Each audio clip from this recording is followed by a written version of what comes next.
60 Minutes with Angela starts right now.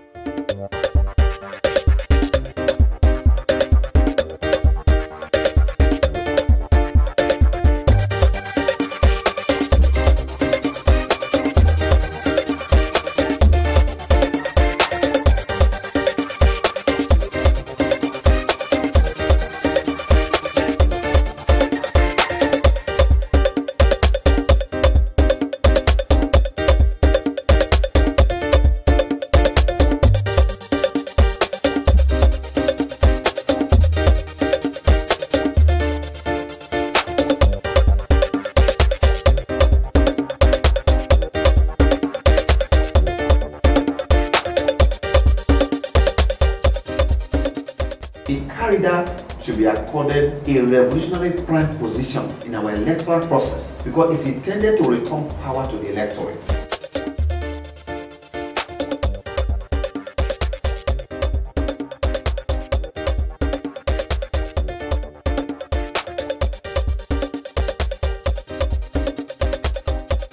Well, hello and welcome. This is 60 Minutes with me, Angela Ajitumobi. Thank you for joining me on the program today.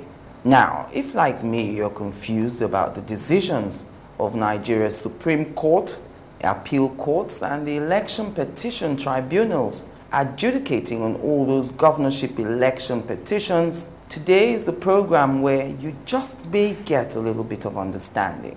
My host today is a former resident electoral commissioner of Cross River and Edo states, and I think he's best placed to explain to us the rationale behind that decision of the Supreme Court as regards card readers. By the way, if you have copies of the Constitution and Nigeria's Electoral Act, you would do well to keep it handy with you today, because my host today will be consulting a lot from those two laws, and you will need it to follow this conversation. So, join me after the break. I'm counting down 60 minutes with Mike IGINI, former resident electoral commissioner of Edo State and Cross River State.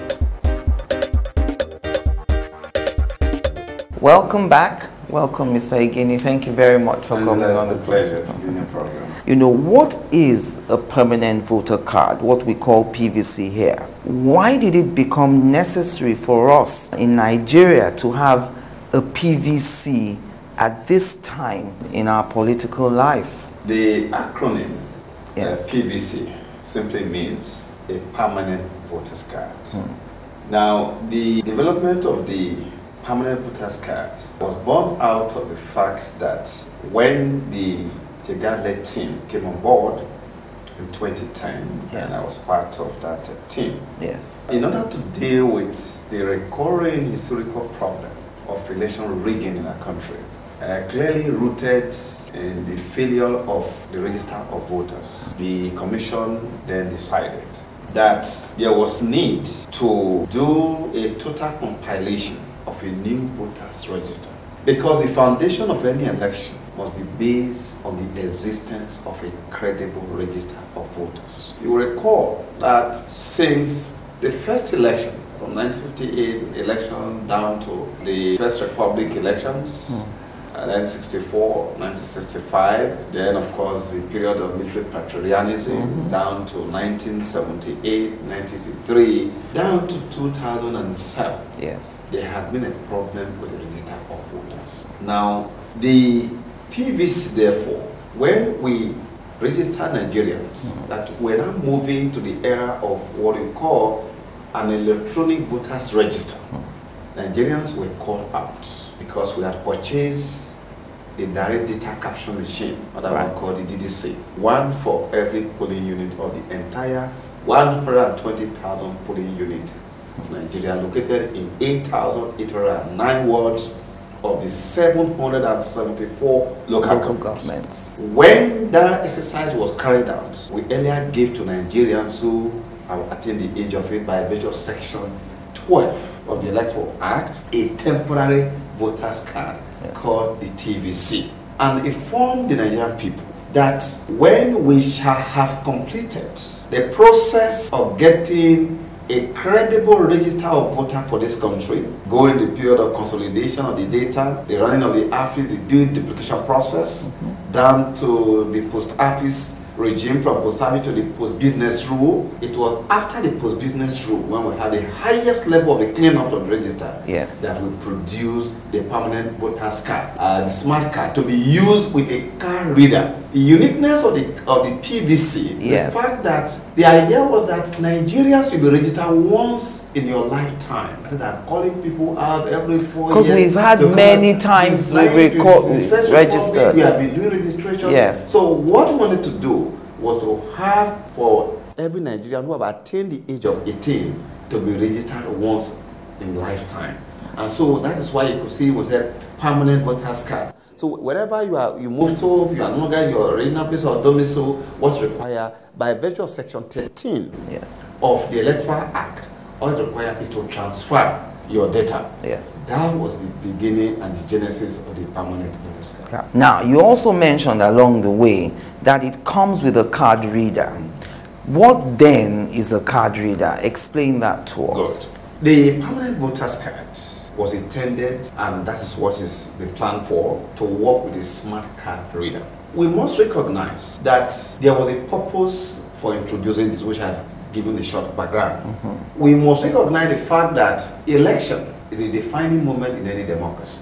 And for the majority of the Nigerian people who have been at the receiving end of the issue about their vote not counting, not taken into account, whose name may not be on the register of voter, or even when they are there and not being allowed to vote, or even they are voted for, it was because of this whole historical background that we decided to go the EVS system. Now, the idea is that we needed to return power to the Nigerian people. That with a permanent voter's card, yes, and a card reader, it will no longer be possible for politicians who have always taken over the register. When we had a manual register, yes, wherein in an election, where at the close of accreditation, perhaps you have only 100 people, but by the time results are announced, you hear about 250, 300, yes, 400, whereas we're actually supposed to be just 100 people. That's 100 accredited. Accredited. Yes. Now we need to deal with that to ensure that we bring the Nigerian to the center to the PVC and a corridor. It will no longer be possible for those who have died, those who have traveled, yes, those who were not available or not around at the time of election to be voted for, which was the problem we have had with our register all over the years. Remember, we had Mike Tyson even on the register. Of course. So with the PVC and the corridor, on election day, even assuming that you have 100 people on the register, it's only those that came to the polling units whose PVC will have to be put on the card reader, as I've already assumed it's a card reader. The PVC will be used, yes, first to validate whether it's an INEC produced card reader. Number one. Number two, of course, like your ATM, once you put the contactless system, your picture will show, your name will show, your date of birth. They require minimal 4 fingerprints, even yes, though we collected 10 as at the lifetime of registration, yes, will be indicated. Your unique number, your unique VIN number, just like your ATM, no two customers of a bank have the same have number. the same number. So also with your PVC, you have your unique VIN number, or voters identification number. Now, the moment that has been checked, the presiding officer is required to check the EVR, What's the EVR? electronic voters register. Because when I hear some of the judgment, they are talking about manual register. We have long past that stage long time ago, as I will show to you from Yes, the diagram here, which shows that the commission has moved far. You look at this diagram. This is what you used to talk about manual register. right, This was years back, right from the time of Ebegubadia, when we started, the commission started with what you call OMR form, yes, down to time of Iwu, when they started the process of the direct data capture machine, though it yes, was sabotage when the likes of Lepa Adedibu were yes, having machine to themselves, yes, until the Jega-led era. So this was the time you could talk about manual. Because at that time, what would simply happen was that a voter will come, a Nigerian will come before a reception officer. He will use a biro manually in a long note booklet. He will write the name, then he will pick a paper card and you write your name as your voter's card. Now, people can replicate that as much as they can. Yes. Now, but with PVC, a card reader, and your EVR, once it's been checked here, Yes. your name will be checked on the EVR. Because a card reader is programmed to a polling unit. Because it's programmed to a polling unit, it is the register you have on the card reader is what has been produced for that particular polling unit. In other words, if they scan my Yes. card on the card reader Yes. and my polling unit is somewhere else, It will show you that you up are there. not from that polling unit. You can see where the INEC has taken the country to. Once accreditation is done, then the next thing was that, okay, let us now actually confirm your biometrics, which was a higher level, because we could see the card they brought before me. I could see your face, Yes. Angela. Put on the card reader, it has shown Yes. your date of birth, everything is unique. But for the purpose of higher identification, we said, okay, let us check your print. If you put in as a record, the fingerprint window, it will tell you verification pass. If failed, it will say failed. Now, the unique thing is that whatever that happens here, every time a voter has come before the presiding officer, the APO one, and a card is read, it is recorded. If it fails, it is recorded. Automatically. Automatically. No one can delete it. No, it is recorded. Then all successful accreditation is also recorded. Now, for those who are trying to give the card reader a bad name, Yes. the fact that even if your biometrics fail to pass, Yes. the commission decided that they should what they call incident form the presiding officer, because your name is here, your photo is here, your name is already on the register. The EVR. The EVR, by virtue of section 49, subsection 1 and 2, which is not the issue, we are going to come to that. Yes. With respect to the Supreme Court, Yes. has become an issue. So with that, you will take your name on the left-hand side of the register. Now, which means that nobody will be denied. Once your name is on the register, you will not be denied The right to vote.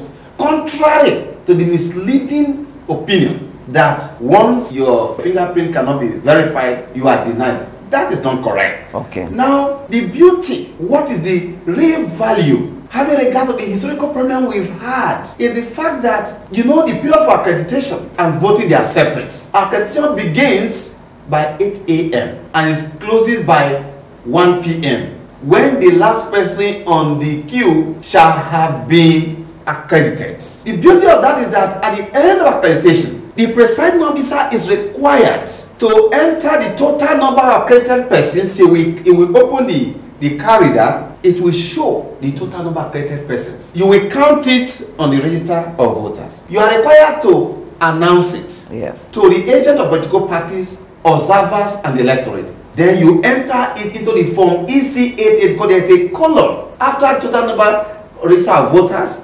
The second column will be total number of accredited voters. So if at the close of accreditation, you have made that entry known to everybody there that you have 100 people, it is closed and it is closed. Now here is the mischief that Qaeda has come to cure. Before now, even when accreditation has closed, People still and we are now, they will do continue accreditation. Yes. On the one hand, but more tragic is the fact that as at the time of commencement of voting by either 1:30, Yes. as the case may be, Yes. and voting has closed, you'll be shocked to note that in the exercise we have just ended here, out of 100 people on the register of voter right here and the EVR, only 70 people were accredited. But shockingly, pre-card reader era, you will hear that a total of 180 people or 250 people were accredited. They will now manipulate on the from EC88 because ab initio, politicians would have pressured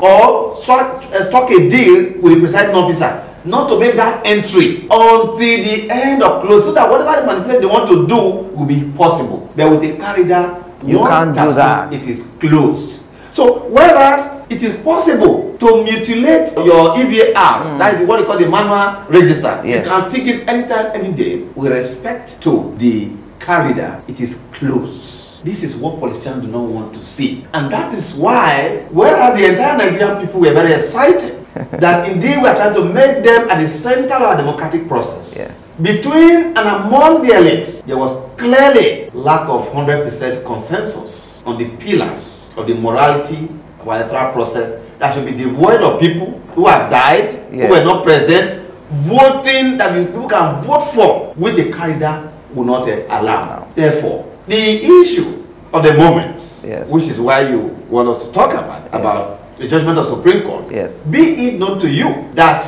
the struggle for the existence or the death of Carida Yes. started since last year before the election. Supreme Court judgment a few days ago is just coming out. The debate has been on. Recall that some people even went to court first to challenge PVC. According to them, the word PVC is not in the Electoral Act, and that is very correct. But the truth of the matter is that that was just one side of the matter, because by virtue INEC first is a creation of the Constitution of the Fatherland. By virtue of paragraph 15 of the third schedule of the Constitution, INEC has been given broad powers as the sole body, exclusively donated the exclusive power to conduct election in Nigeria, the power to organize, to undertake, to supervise election. Similarly, under the Electoral Act, section 153, it clearly gives INEC the power to make rules and regulations in terms of guidelines and manuals that it has power to make prior to the conduct of election. Furthermore, by virtue of section 73 of the Electoral Act, INEC is required to make rules for the purpose of recording step-by-step events. In fact, the Electoral Act is the word step-by-step recording of the poll at the polling unit up to the last point of collation, which means in fact and indeed that election is a generic process that has the constitutive elements of accreditation, voting, sorting, announcement of results, and collation. It is within this extensive power given to INEC, which are basically more of operational powers, that has made it possible, contrary to some of the curious views being expressed now, that INEC actually, by virtue of section 16 of the Electoral Act, that has the power to design and to name whatever you call a permanent voter's card. INEC has the power under section 9 to compile a register of voters, and even by virtue of section 10 to do that on continuous basis. Or people by virtue of section 12 who are Nigerians who have attained the age of 18 and above to be registered. Is within these broad powers given to INEC that INEC decided that in order to strengthen the accreditation process, because that is the beginning of getting electoral process right, or the beginning of failure, because rigging will start from the register. And so they carried out the development of the PVC, which was started from Ekiti State down to Osun, and of course nationwide as a last year election with the smart corridor. We are all intended to strengthen the provision of section 49, subsection 2 of the Electoral Act that has been a subject of various interpretations right from the tribunal now up to the Supreme Court. And so this smart corridor, BBC, the corridor, were meant to strengthen that provision, because the provision specifically says, subsection 1, 49(1 of the Electoral Act, that a voter will appear before a presiding officer. Who is a presiding officer? A presiding officer is a staff of INEC, either permanent or temporary. And that subsection 2 means that if he is satisfied that is actually the holder of that card that is registered in that particular polling unit, he will issue him a ballot paper to vote. That will be at the time of voting. Candidate simply has come to complement that in such a way and manner that the voter will become the king in Nigeria. That is what is intended to achieve. Well, join us again after the break. Nice question. Angela, that's a great question. It's a good question. It is difficult to respond to that question. That is a serious question. Angela, that is a very great question. Great question, Angela. You know, Angela, that's a very difficult question. That's a great question, Angela. Okay, that's a great question. Angela, that's a tough one for me. That's a good question. Good question. I love to ask questions. I think it's what I do best. You see, I think that the fastest way to learn anything is to ask questions. The right questions, that is. Questions that help you get to the heart of the matter. 60 Minutes with Angela. Again, answers to every question you always wanted to ask.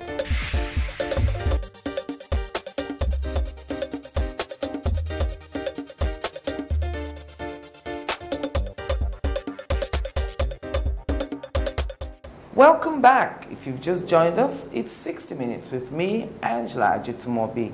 On my hot seat today, Mike IGINI, former resident electoral commissioner in Cross River State and Edo State. Both states happen to be in the south-south geopolitical zone of Nigeria. So take us through now the different court opinions on the card readers. We've heard opinions from the Election Petition Tribunal, we've heard from the Appeal Court, then we've also heard from the Supreme Court. What are those different opinions? Rivers State, Delta State, Akwa Ibom State. What is the difference in all these decisions? I'm asking that because some people see it this way. It looks like some courts support the card reader while some don't. Looks like the Supreme Court doesn't support the card reader. So explain to us what those different decisions are in those cases. Are there two sides of the divide? Overwhelming Nigerian people who want their vote to be counted have been very excited since last year. But among the political elite, yes, there's a division. And the political elite is not only those who contest for election. In various fields of our endeavor, accountancy, legal profession, medical profession, you know, all these professions, yes, you also have allies in those areas. And I know that, I've already known that the success or failure of enthronement of the prime prince of Qaeda in Nigeria will not go without a fight. Yes. And so, but regrettably, which has been the very problem in our country, we have a total of 991 state constituency. All the matters involve the corridor and the tribunal. Nobody said anything. Yes. Because we are now dealing with 36 state governors or presidential election. Of course, this time we don't have. That's the way Nigeria take interest. We have been on this matter since last year. Now, at the tribunal levels, as you rightly noted, they had different opinion about this. Particularly, what is most tragic was the fact that the external lawyers engaged by our own commission, yes, they went to the court, obviously working with politicians. And to say it was just a mere instruction. Mere instruction to say that the use of the corridor contained in the guidelines of election which INEC has the power to make, and that the instruction contained there did not be obeyed by INEC officials. It has been interpreted variously that it has no force of law, which is not correct. The argument has been that INEC should have put the corridor in the electoral act. Law. Again, that is most tragic. There is those who understand what they call policy process should have appreciated the fact that you have what they call a broad policy objective. For example, if you look at the Constitution of the Federal Republic of Nigeria, you will never see any paragraph that talks about free, fair, and credible election. But we use those words all the time. These are all the time. Chapter 5 established offices, and chapter 6 of the Constitution, and says INEC, by virtue of paragraph 15, yes, you are saddled responsibility to conduct elections, and gave INEC the time within which to conduct it. Nothing more. How to achieve the objective of the Nigerian to be based on democracy, it doesn't tell you the details. And that's how it's supposed to be. Now we go to the Electoral Act. The Electoral Act now tries to how to achieve that general, that vision, that broad objective of Nigeria being a federal republic based on democracy and all that. It is not and the Electoral Act draws life from the Constitution. Now, the Electoral Act now made rules and regulation for the Commission. Even at that, there's what they call operational rules that will emanate from the department, that is the INEC itself. And that is why election law is a composite of the Constitution, the Electoral Act, judgment of court, and finally, rules and regulations that INEC, by virtue of the power given to the Constitution, is empowered to make. Now, the argument that it should have been in the Electoral Act fail to recognize the fact that operational issues that are still being tested are not things you rush to put into Electoral Act. In fact, to say that, which is one of the judgment of the Supreme Court in case of the governor of Ebonyi State, the court said, the Supreme Court says it's a commendable innovation to bring about accuracy, to sustain our democratic frontier. But however, in a very non-committal way.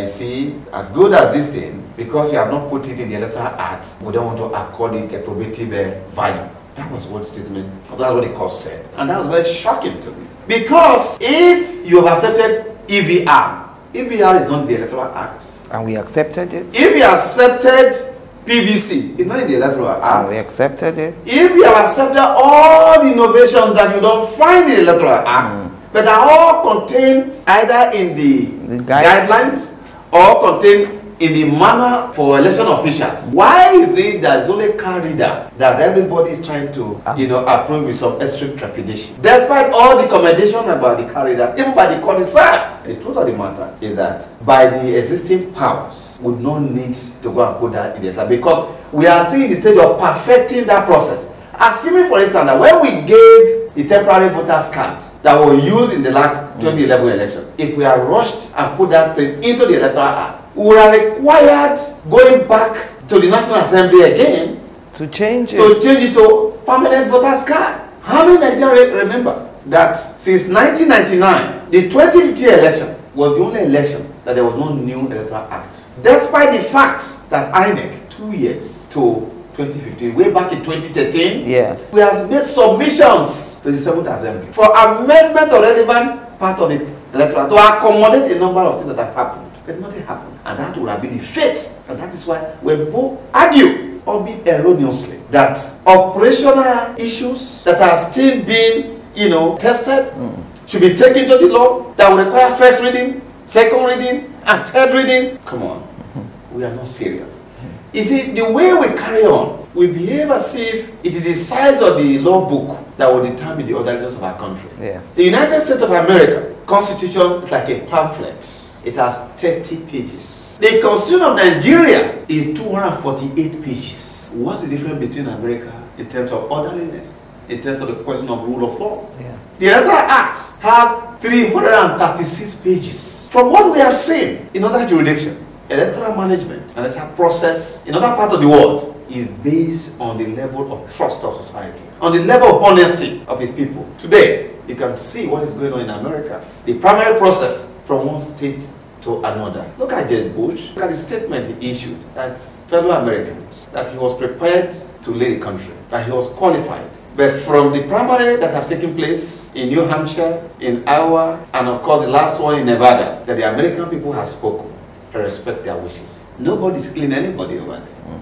But back home here, we talk about law. Even the things we have in the law, we don't obey them. So, with respect to the position of the courts, it's most unfortunate. Because if we don't deal with this issue, if there's no corridor, we are going back to the era of writing of result. Because once we are in charge of the register, once we are able to invade that register, you are in control of the register, which was the situation before we came on board, then you have a sense to collect ballot papers, you have a sense to collect the result. Today, Nigerians have forgotten so quickly that time they was. Yeah. 2003, 2007, 1999, where 2003, where you hear about the fact that starting of ballot papers, writing of result, even when tribunal was also ongoing, you'll be hearing that they are thumbprinting in INEC offices. All those are not things of the past. Because with a corridor, once accreditation has closed, anything you do, you can do anything with the register, but with the corridor you cannot do anything. In fact, once the accreditation is closed, there's a button. Once you press that button, it goes on the cloud and it goes straight to INEC office in Abuja. There's nothing you can do. You haven't got it to a level of what you call real life collation. Real life. It was tested on the 25th of February 2012 in Calabar, where right in my office, or the first time they demonstrated it, and it has that already in the office, where the results from either polling units or from the world, once they are announced there, you will be sent immediately right in my office. Real life, you see the data to be updating itself. You'll be doing that. So look at the stages. You have up to 13 stages. INEC is now at the level of stage 9. Here we are now having roadblocks. As we speak, Angela, do you know that out of the 774 local governments of the Federal Republic of Nigeria, no CIEC wants to near a card reader with a 100-meter pole? That's state independent. The state, they will not get there because the governors will not agree. Because with a card reader, it brings the electorate. They cannot respect the American leaders. They cannot respect those who want to go to public office for the American people. Yes. They cannot respect that Ghanaians have for political elite, have for their people there. That's what we want to do here in Nigeria. Because with a corridor, The arrogance of political party, delisting their members, rejecting members, will not be possible because political party will be forced to go and go for what we call a membership drive. Yes. Going to look for good people, brilliant people, because we are not going to get to a level from that was what we planned before I left off. We planned before we left office. A level where before you say you are coming to be a political leader in Nigeria, it will no longer be what is you have in your pocket that will tell me what you have upstairs. Yes. Because you are going to graduate to a level of debates. Look at America. On policy issues are being scrutinized. All the aspirants today Fact checking. engaged on policy issues, on the economy, on security, everything that matters. A job employment is not so. You want debate. That's the level it's going to go to. And for a political party to survive that kind of situation, political party will have to shop for academia, shop for brilliant people to go and woo people to their member. Because by the time you come for a debate, like the kind of thing you see going on in America, Yes. that's where we want to take Nigeria to. But I must tell you here that my worry for this country, some of us who are losing faith in Nigeria, that we take one good progressive step Forward. we take forward, there's several steps backward. And my fear, and it's very real, is that as a young boy, when we started falling for Awolowo, as a 1986, our next age, he made a statement. He said, with what he has seen in Nigeria, that whenever we think that a new dawn has come, that Nigeria will be disappointed. That all of them, whether I took Zik, Awolowo, Ahmadu Bello, Tafawa Balewa, all these great leaders who were successful individually and even in their regions, in terms of their vision of what they wanted for Nigeria, they died unfulfilled. Yeah. So many generations of Nigeria have died unfulfilled. The Ghanaians of this world, the Bakers of this world, mention them. They all died unfulfilled. Those who are currently 70 years old, they are already gone. Where are we going to realize the potential of Nigeria? Yeah. That J.F. Kennedy in 1960 declared, when Nigeria became independent, that a new child had been born in Africa. In 12 years' time, it will be like America. Because it's wrong. But here, this is where we are today. Because what I require for Nigeria is leadership. We keep talking about our potentials. When are we going to realize this potential? No nation can rise above the orientation, the exposure of its elites. And if the elites we have are comfortable with election rigging, are comfortable not having a transparent and accountable process of accreditation process and voting, how far can Nigeria go in the 21st century? That its broad outline is very clear. That it offers opportunity for people who can come together, who can live together, who can use periodic election as an opportunity for the marginalized, for the aggrieved, for those who are hoping for a better society, to use that as an opportunity to express their, what they call their autonomy as a political voice, to make a choice as to who should lead. Join us again after the break.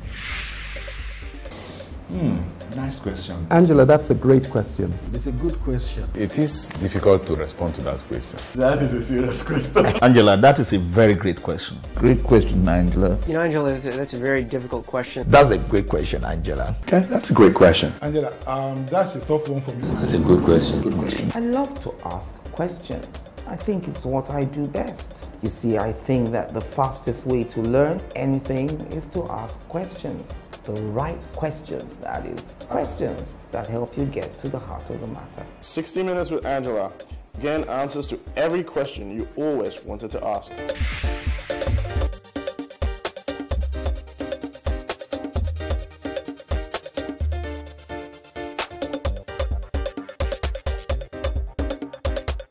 Welcome back. My concluding moments now with Mike IGINI, former resident electoral commissioner from Cross River State and Edo States. Now, Mr. IGINI, you've often told me that a lot of people seem to focus on the voting day, but election is not just about the voting day, it's a process. So take us through the critical stages of the election process that must be adhered to for an election to be considered free, fair, and credible. First and foremost, there must be sanctity of law and procedure. In fact, the principle is that in order to deliver substantive or sanctity of outcome, there must be sanctity of procedure.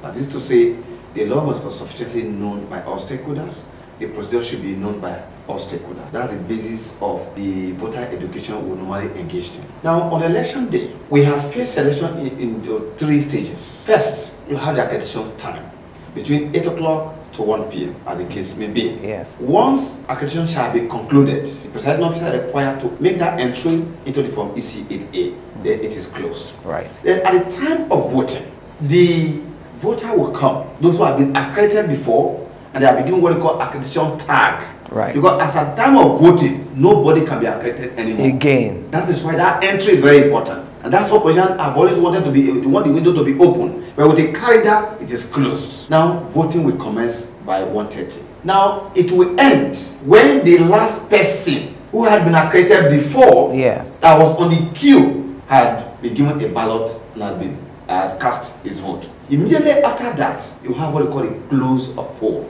When you close the poll, no other person can come anymore. You bring all the boxes together. No other person can come anymore. In other words, if I was accredited in the morning, yes, and I slept off, yes, I didn't vote, yes, at 1:30 right, to whenever it was closed, yes, I won't be able to vote again. Absolutely, and that's why we come to the rules, the implication of that. Yes. Now, once that is done, the next stage, because I've told you, it's a generic process that had the constitutive elements of accreditation, voting. They will have to get about sorting. Yes. You have to sort the ballot papers according to the political parties. Yes. Remove the void, the spoiled ballot papers, and all that. Separate all of them. Then you now do the counting. Now, once you finish with the counting, you will that the score of the political parties, it will be announced. The entry will be into the form EC8A. Yes. Then to be signed by the representative of the parties. Even where one or two or all of them refuse to sign, it does not in any way invalidate the result. Once that is done, at the end of counting of the votes, the total number of votes cast in that election must not be greater than the total number of registered voters in that polling unit. That is to say, if you have 100 people on the register, at best, of course this is not possible, this is theoretical, at best you could have 100 over 100 people who came for accreditation and also voted. Why do you say it's not? No, it's not possible to have 100 over 100. But for election management, yes, there's a presumption of regularity that everybody will come. The provision is made for the 100 people in terms of the ballot papers. But in reality, it does not happen because people who registered since last year or 2 years ago, you don't expect that some people would have traveled, some people collect their PVC, so you don't expect it. And that's why the rule is clear. Because these are some of the issues that have been discussed in the court. The total number of vote casts must not exceed that 100 people you have on that register. Now, the total number of vote casts should also not exceed the total number of accredited voters. They must be equal. Whereas you will have 100 people on the register, at the close accreditation, you had only 70 people who were accredited. Yes. At the time you are counting the vote, the valid vote casts, it must not exceed 70. It could be less, it can never be more. If it is greater, either in terms of total number of registered voters, yes, or total number of accredited, it is cancelled by virtue of section 53. The whole election in that unit. That unit is cancelled. Because how do you say that you have total number of 100 on the register? Yes. At time with a manual register, all these are possible. But with a corridor, it's no longer possible. So it can be less than, but it can never be greater than. So with respect to you who have been accredited, yes, but you went home, you slept off, yes, you didn't turn up, and you are one of those who now ensure that by the time you finish the counting, it can always be less than. It can never be greater than the total number of accredited persons. Now, once we are finished with that, the presiding officer, of course, we have to move paste the what we call for EC60G. There's a form. Yes. We make all the entry. The winner of that election, the scores of the parties will be pasted at the polling unit. Then he proceeds straight to the ward collation center. Because a ward is a conglomeration of polling units. Its number of polling units, an average of 10 to 12 that make up a ward. To now determine the total performance of the parties at the last day of the ward, where all the polling units will have come. Now, the ward collation officer will have do the same thing there from EC8A from there. They will now enter into what we call from EC8B at the ward level. Then at local government level, in that order, you have from EC8C. Then at the state level for governorship, yes, all the local government will have to come and they will now collate all the results at that point. They are subject to requirement of the Constitution section 179 or 132 in terms of having majority of valid vote cast and having 1/4 into third with respect to governorship and what they call it presidential election, and with respect to State House of Assembly, the National Assembly, all legislative elections are based on simple majority, subject to a rule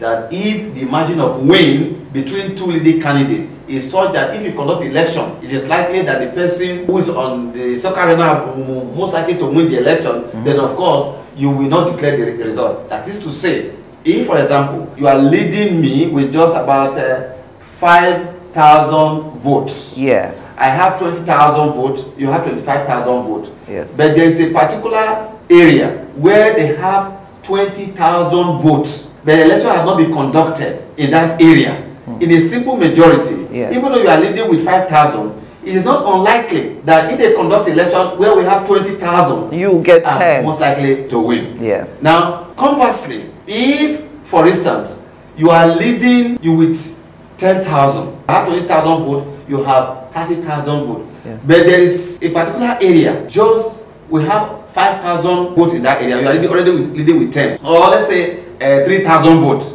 you are leading with 10. You can say, okay, look, if they conduct election in that particular area, and you win all the 3,000, and win all the 3,000, you will still be leading with about 7,000. Election will not be necessary with that area. This is the procedure that you must follow up to the time of announcement of that result. So going forward now, will INEC jettison the idea of the card reader? Is the card reader dead and buried forever? Are we going to continue using it? First, to be fair, despite my concern about the position of the courts, in other countries this would not have happened, having regard to the few resources that have been deployed into it. That the Supreme Court itself commended the innovation. What it simply said was that they should have it in the Electoral Act. Yes. And of course, I've also given reason why that may not be necessary. When I say that, no, that's not to say that I'm saying the Supreme Court should not be obeyed. But I am sure that if the Supreme Court has the opportunity of being addressed on issues about operational processes that are still being tested, yes, I'm sure they would have had a different view. To me, the current powers given to INEC to issue manuals and guidelines like every other thing that will have been done, for example, the use of university lecturer, vice chancellor, they are not contained in anywhere in the Electoral Act. They're just operational guidelines. Those are operational issues that have thrown up to bring credibility to the electoral process. It is not necessary to go there because I just told you that submission that we made to the National Assembly 2 years before the election, 2015 election, with all the reminders, nothing happened. So if you put something that is still being tested in the Electoral Act now, for example, the PVC, yes, would have been stuck with the TVC. Till now. Till now. And then would the court have decided that there is only the TVC in the law? And of course, the Supreme Court again, she also not forget so quickly that in his judgment in Labour Party versus INEC, when the question was asked by the Council of Labour Party with respect to whether they are not entitled in a fresh election to field a candidate, because according to the Labour Party, the word rerun is not even in the Electoral Act. So because look, must everything be spelled out in the Electoral Act, yes, whether you call it a general election, a restart, a rerun, a fresh, it is the same thing. So for us, let us not go that way. To do that is to stall the innovative effort of INEC. As we speak, INEC is still using it, the corridor. The corridor has come to stay because the court itself, yes, commended it, only advised that it should be put in the Electoral Act. If you remove the corridor, it's going to lead to a widespread destruction of electoral process. I mean, I'm surprised you're saying saying that. Return back to violence. But I'm surprised you're saying win election at all costs. In spite of the Supreme Court decision, INEC is going ahead still using the card reader, but it's still not in the Electoral Act. Yes. Which means that if any of these contestants yes, goes all the way to the Supreme at least Court, you could see that it has served to control the electorate now. Even though the court said they will not accord a probative value to it. But it has helped because with a corridor now, the idea of going to steal ballot papers and result sheets will not be, not be necessary right now. Because the corridor will going to make that record. Okay. Or at best, it will ensure that the manual register is properly done. If the card reader had been accepted Yes. by the Supreme Court, Yes. for instance, in those states where we Oh, saw we would have more gone- people voting we than... would have gone back to do those elections. And that's what's supposed to be. Because we expected that in the index year of the use of the card reader, initially we think that nobody would do anything with, would reckon with it. There will be more elections. And that's what is expected to happen. Because people will not obey until they see a consequence. You can ignore the realities. Yes. But you cannot ignore consequence. And that's the reality of our time. And so the card reader should be accorded a revolutionary prime position in our electoral process because it's intended to return power to the electorate. Card reader has been used in Ghana. Nobody said it should be put in the Electoral Act or the Constitution. Yes. Except only in the Ghana election guidelines. Okay. It has also been used in Kenya. I was in Kenya. I was in Ghana. In fact, what you have in Nigeria is more sophisticated than that of Kenya. It's only Ghana and Nigeria that have something that is close in terms of the device you call the card reader. What do you then say to those who say, you know, sometimes the card reader fails? We saw the former president, Goodluck Jonathan, on the day of election, the card reader failed. Because of that failure, some people say it's not foolproof. Angela, where we are a nation trying to make progress. A card reader is not a perfect device. There is no perfect device anywhere in the world. As long as the card reader as envisaged are designed to return power to Nigerian people, to be the king in our electoral process, whatever imperfection that we have seen should be the basis and the foundation for rebuilding the card reader in a more robust way to serve the Nigerian people. That is what is important because 2015 was the index year of the use of the card reader.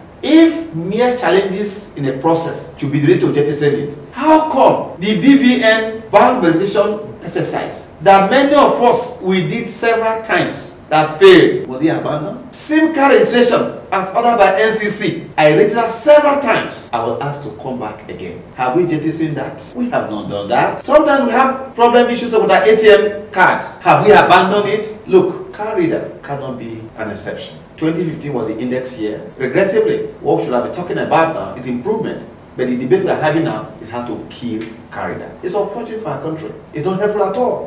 Where is the morality of our country? You see, John Frisk talks about symbiotic democracy. Yes. The distance between the ordinary people and the elite.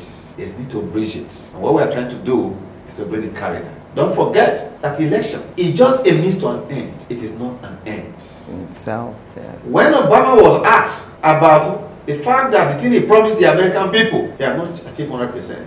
He said, look, America is a union. Every effort of a leader, as Jega and his team did, is to perfect the union. What was introduced should be seen as work in progress. Because we have reformed so many things. What is left to be reformed is the behavior of the participants, political class. We have changed names of INEC severally. INEC board have been considered severally. The procedure of election has been changed. But where we are still having problem is the attitude of the political class who want to rig elections at all costs and to the cost of our laws and to the lives of Nigerians. It's only Nigeria. Way back in 1983 as a young man, I used to hear about special court for electoral offenders. This is over 33 years now. How come that the campaign, the clamor since 1983 for us to have a special court to deal with offenders is still a matter of debate in Nigeria? This is because the elites are not ready. And that's what they want to do with card reader. Every other thing will be accepted, no problem. When it came to card reader, people are now even saying, try to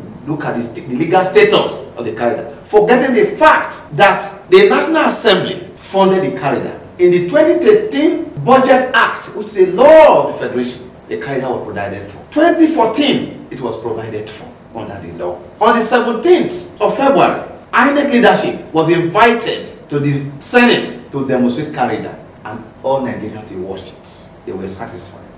Thereafter, INEC was asked to go and do demonstration in 12 states, in another state, and the commission chose 12 states. The result was published, successful. So why are we now saying that the card reader is not legal, so that be funded all through? People were sent out of the country for training, billions were spent. Do you even know the damage to the psyche of Nigerians? The reason why Nigerians don't listen to the national anthem anymore: arise, O compatriots, Nigeria's call, obey, today, Nigerians, locally study call, are much more obeying. Because how do you mobilize people around an agenda of a credible electoral process using the PVC and the corridor? Suddenly, the court will say it's good, they will not accord probative value to it.